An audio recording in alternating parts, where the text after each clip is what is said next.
Reka nkwifurize ibihe byiza, nkwifurize amahoro y'Imana wowe ukurikirana YouTube channel yacu yitwa Isaha Nyayo TV. Shimira abantu mwese mudukurikira muri mu Rwanda, amajyepfo, amajyaruguru, uburasirazuba n'uburengera bwaryo, abari mu mujyi wa Kigali, abari hirya no hino ku isi musange, abari muri Amerika, abari mu Budage, abari mu bihugu byinshi byo ku isi muri rusange, waba uhere hose ngushimire cyane.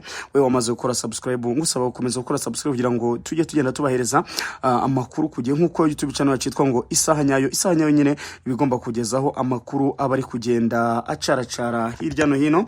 Uyu munsi ni ku itariki 27 z'ukwezi kwa kabiri umwaka wa 2026 tugeze ku munsi wa 58 mu minsi 335 igize umwaka. Uyu munsi nguze rero nkuzane amakuru ashyushye cyane, cyangwa se amakuru utapfa guhita ubona ahandi hantu, ariko mpise nyakuzanira nihuse cyane kugira ngo umenye imyanzuro y'urubanza ruregwamo uzaba Kirosipiri uzwi nka Jihad, cyangwa se benshi bakunda gutatira umushu, cyangwa se umushu w'abashu, cyangwa se ndetse no bita Kijon, ndetse na Papineza, ndetse no bita Savio, ndetse no bita Pazoman. Rero byagenze gute kuri uyu munsi rero kuri no tarike wa makuru agezweho cyane nuko urukiko rumaze kuba rukatira Jihad na Kijon na Papineza na Savio igifungo cy'imyaka 3 ni hazabu ya miliyoni 3 nyuma y'uko rubahamije icyaha cyo gukwirakwiza amashusho yerekeye imikoreshereze y'ibitsina.